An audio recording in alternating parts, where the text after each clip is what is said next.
Cato Institute, conservative think tank, published a study just last week that found from terrorists from the right were responsible for 6 times more deaths than people from the left. I actually don't want to go tit for tat on this, but what I am asking for is that this rhetoric of blaming one side or the other stop. If you could. Where the hell is she? The Cato Institute? 6 times more than the left? Gonna have to take a look at that one. Say that to the president, and that we actually work on things that are solutions. So could you commit to me, Mr. Patel, Director Patel, that you will do that? Absolutely, Senator. That was an exchange between Democratic Senator Amy Klobuchar and FBI Director Kash Patel during what was an otherwise combative hearing before the Judiciary Committee. We'll bring you more of the big moments on that straight ahead. Plus, we'll go through the new details about the man accused of killing Charlie Kirk following his first court appearance yesterday. Also ahead, we'll dig into a highly anticipated meeting today for the Federal Reserve after the appointment of a Trump ally to the Central Bank's Board of Governors. And we'll bring you a live report from the UK as President Trump makes an unprecedented second state visit to Windsor. And where we're sitting as a country. As opening clip, though. Joe, a lot to get to this morning. A lot to get to. The opening clip, though, I think an important reminder of exactly where we are right now and where we're sitting as a country, as you do have the president and people around the president trying to blame one side for political violence through the years in America, following, of course, the absolutely horrific shooting and assassination of Charlie Kirk. But what you heard in that clip, obviously, Willie, was a United States senator who knew and who had worked with the Democratic leader who had been assassinated in her own home with her husband, and then even had their family dog shot dead by a man who had a hit list of 42 Democrats. And so I know it had to be very important for Amy Klobuchar to get that out while she's hearing all the lies. And you know, we don't usually use that word much as far as... Really? You don't use that word much? Come on. Try not to. I fail all the time, and I'm sure sometimes do. We did yesterday, though, when we had the Vice President of the United States saying everybody knows that the preponderance of violence in America politically comes from the left. Well, there have certainly been terrible examples of that. Oh, yeah, no, just a few assassination attempts and the George Floyd riots. That's something that they're going to skip over. I cannot see that he's going to say, you know, they tried to assassinate Trump a few times and Charlie Kirk got assassinated. But other than that, you know, it's been all, I mean, I'm pretty sure in your town, there is a KKK rally in March every single weekend. No? That's weird because, you know, I mean, lynchings are way up in the U.S. It's just everywhere I go, every major city, KKK rallies, and they're just hanging black people left and right. Yeah, that's all I see. That's all I ever see throughout. I mean, maybe it's my algorithm. Maybe I'm in my little bubble. I don't know. But I'm trying to, like, I don't know, trying to rationalize this, trying to see where he's going with this. So he's good. I'm guessing he's going to try to say that the majority of the attacks are coming from the right. Let's see. Well, there have certainly been terrible examples of that with the shooting of Steve Scalise and others during the congressional baseball practice. That's one I forgot. 2 attempts on Donald Trump's life during the campaign. All and of right. course, one of those in Butler, Pennsylvania, came from a family of Republicans, and we don't. One of those in Butler, Pennsylvania, came from the family of Republicans. Okay, so this is what I'm being led to believe. So I'm being led to believe that that somebody tries to assassinate somebody because they like them. Is that where we're going with this? So because the shooter from Butler, because his family was Republicans, and because Charlie Kirk's shooter's family is Republicans, then they are Republicans, and they're killing Republicans because Republicans? Is that what I'm? Is that the logical, is that the logical train that we're going down on this fucking thing? And of course, one of those in Butler, Pennsylvania, came from a family of Republicans, and we're still trying to figure out exactly what his ideological drive was. But still, that is He wanted to kill the president, or the soon-to-be president. a Republican, someone on the right that's being shot at. And then, of course, the absolutely horrific slaying of Charlie Kirk. And then you have all the examples on the other side. And as Amy said, let's not go tit for tat on this. But even Cato, and then Okay, so he just listed like the Scalise shooting, the 2 shootings of Trump, and the Charlie Kirk shooting. They're more than that, right? But they're never going to talk about the Floyd riots. But all right, so he just listed like 4 instances. Well, the Scalise one where they actually hit a couple of senators, I believe. And then he goes, and then there's some on the other side. Is that really what just happened here? Like, I'm going to take that back. Is that really what just happened here? Is shot at. And then, of course, the absolutely horrific slaying of Charlie Kirk. And then you have all the examples on the other side. And as Amy said, let's not go tit for tat on this. But even Cato, an institute funded by the Koch brothers, taken over by the Koch brothers, had a study that showed the overwhelming majority of political violence in America over the past 20 years has been from the right. Now that changes. In the 60s, it was... Okay, but as of right now, you're on a show. I'm assuming you have time because we still have like 10 minutes left in this fucking thing. And you couldn't name one? You couldn't name one. That seems kind of damning, no? You're citing a statistic done from an institution that's saying that this stuff is just rampant. It is out there. It is like all this shit you just said. The 4 or 5 assassination attempts you just said. There's 5 times more on the other side. All right, name me one. Give me one. Anything good? You got anything? Predominantly from the left. They're just bombings all the time. In the 70s from the left. That changed in the 80s and 90s. And it's been that way for a while, Willie. But, the idea that we have a president that's trying to divide Americans instead of bringing Americans together. Yeah, no. What we're trying to do is we're just trying to say cut the shit out. That's what we're trying to say.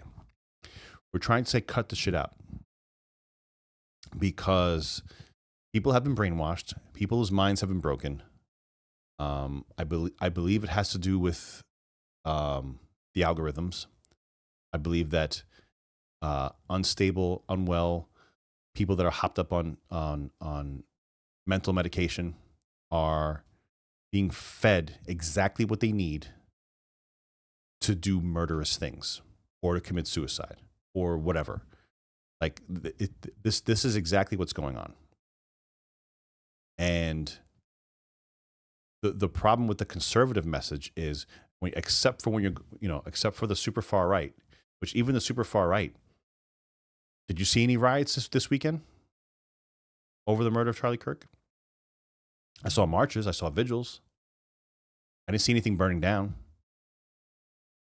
I didn't see it. Show me. What happened during Floyd? That's all I have to say. That should be a poster. I know there are memes out there, right? But you can see the difference between the two sides right now. It is not about segregating the population and dividing. It is about saying, you guys have a problem. You guys need to be held accountable. You guys have issues that if you're not willing to acknowledge are going to continue to fester and going to continue to not divide the country, destroy the country. So people have to be held accountable. People have to be called out. People have to be shown that this is not acceptable behavior. We are not going to tolerate this. We will call for your firings. We will do whatever we can that's nonviolent in order to have you conform to a society. There are certain things that we just do not accept as a society, and they should be looked down upon. They should be not elevated. They should be shamed into not wanting to have those views. Like, why do people that, that's why I kind of equate it to, like, remember when they were doing the MAPS thing, minor attracted persons? There's a reason why people that like little children in that manner, they keep it quiet because they know it's bad. They're going to go to jail for it. Now, that's not to say that what the left is espousing now or what they're doing now is all criminal. You can go on there and laugh and say it was good that this person died. But socially, you're going to be held accountable. Socially, you're going to be shamed into that's not right.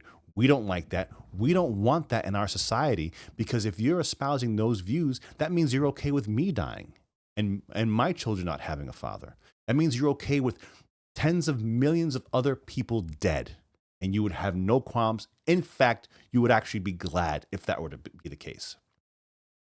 And you can't have a functioning society like that. It doesn't work. So you have to be shamed, and you have to be ridiculed, and some of you are going to have to be fired. And then what's going to happen? People are going to say, let me not post this shit. Let me take this down. And maybe some of those people, some may not just post it and think it. It's fine. You can think whatever the hell you want. But if you're posting something, then you believe that it's an acceptable thing to put out there. And for all of these years, the left has had no accountability. They didn't have to deal with cancel culture. That was only on the right. And the right was saying things that were not vile. A lot of the things they were saying were just true, whether it be about COVID, whether it be about LGBT issues, whether it be about, whatever topic you want to go down the line. A lot of what the right was saying during that cancel culture time was just stuff that was unpopular, but a lot of the times true. And truth should always be allowed to be spoken, no matter what.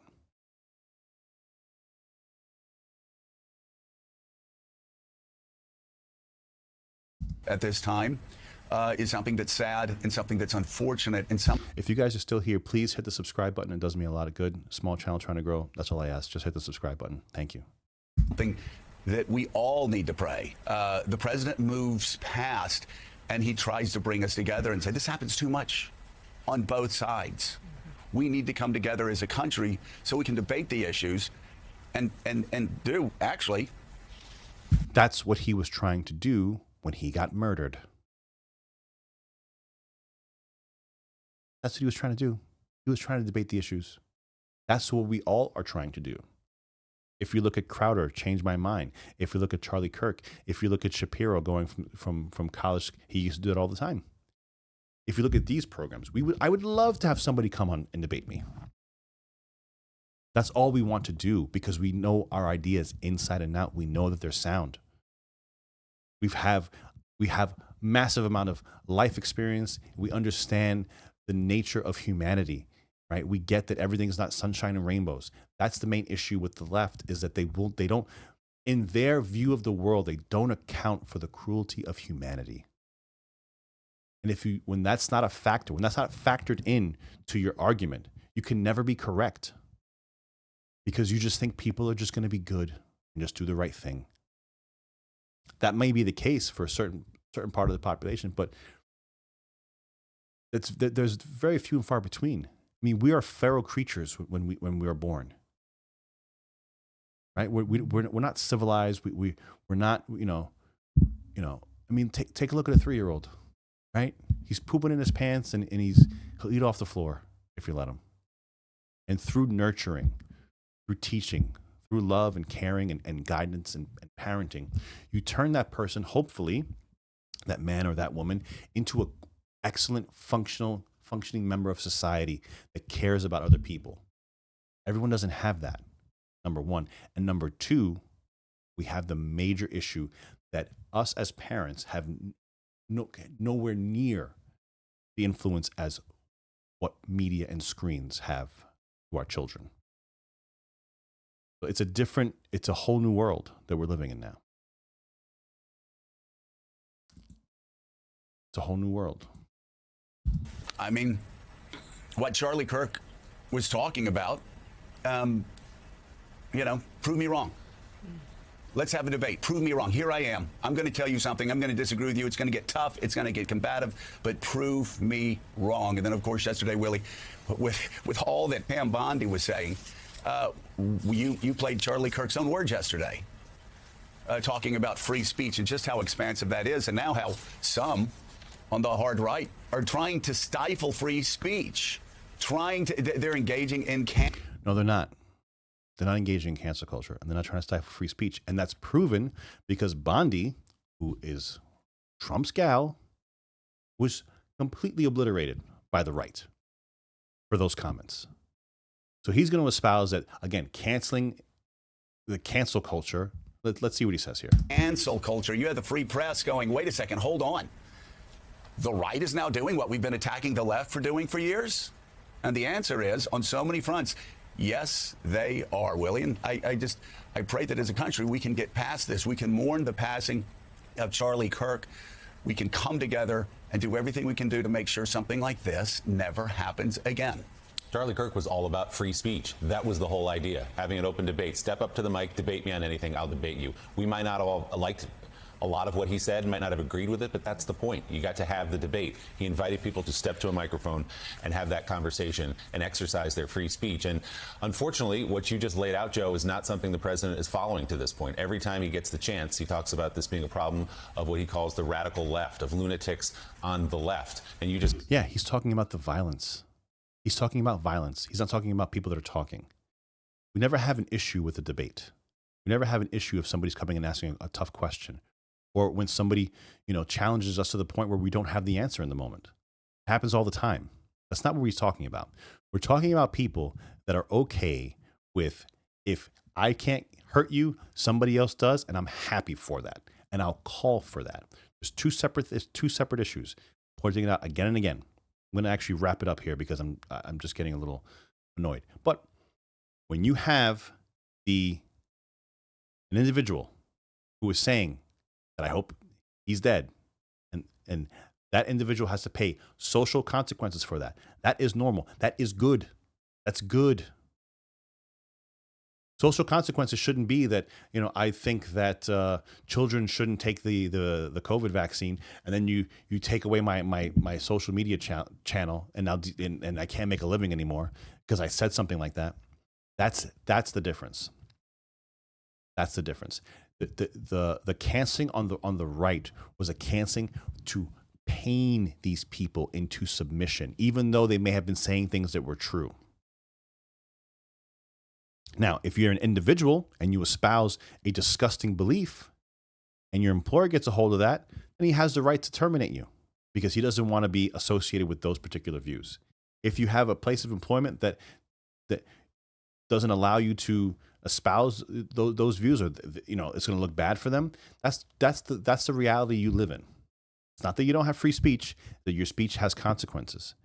The right speech that was being targeted before was being targeted by massive platforms to silence them. That's the difference. That's the difference. Some of these people are actually espousing violence, which is illegal. You can't say you want somebody to die or that you wish somebody would die. Can't do that. Just like putting out a hit, except there's no money being exchanged. Just catalog some of the awful incidents we've seen. Murders, attacks. January 6th, by the way, somehow keeps getting left out of the conversation. I love how January 6th keeps getting left out of the conversation. How many people died on January 6th? Sorry. How many left-wingers died? Yeah, I mean, you go Google it and let me know what the tally is. How many officers died? If you think any, then you have been brainwashed, because no officers died that day. 2 protesters died, Ashley Babbitt, and there was, I believe, another female that was outside that was trampled. So the people that died that day were the ones that were part of the protests. If you want to call it a riot, fine. So there was some destruction of property that day. when we talk about political violence. It's all there in front of us, and let's hope, Joe, that we can turn this down, but it starts at the top. And I'm going to say that what they're doing with these stats is they're probably counting January 6th. They're probably counting it like thousands of times over. They're probably counting every person that was there as an act of political violence, as opposed, because and it's still being disingenuous, because if you did that on the scale of the Floyd riots, it's still going to pale in comparison. Like, there's absolutely no way you can tell me. I mean, I'm going to have to do a deep dive on that study and just see where the hell they're getting the data from. it's going to take more than Senator Klobuchar asking the FBI director to pass along a message to turn down the temperature. It needs to come from Donald Trump himself.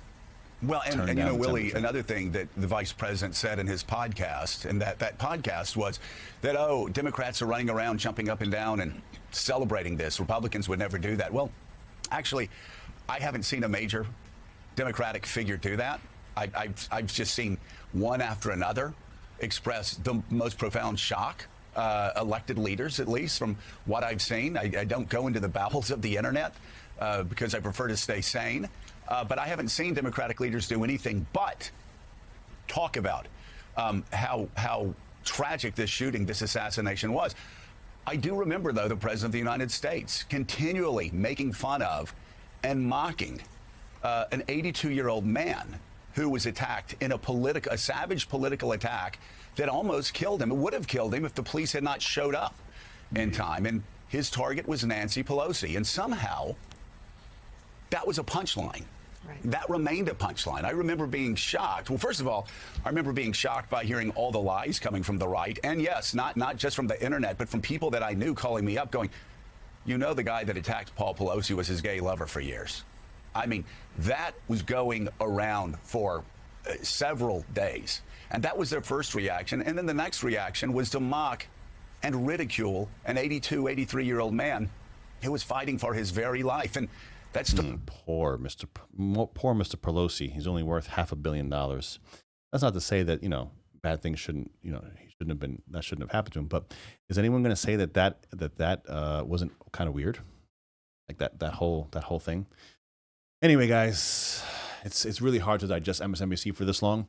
So I'm going to leave it there. Follow me on the X, 6283talk on the X if you want to find me there. Please just hit the subscribe button. That's all I ask for. A small channel, just trying to grow. Hit that subscribe button if you can.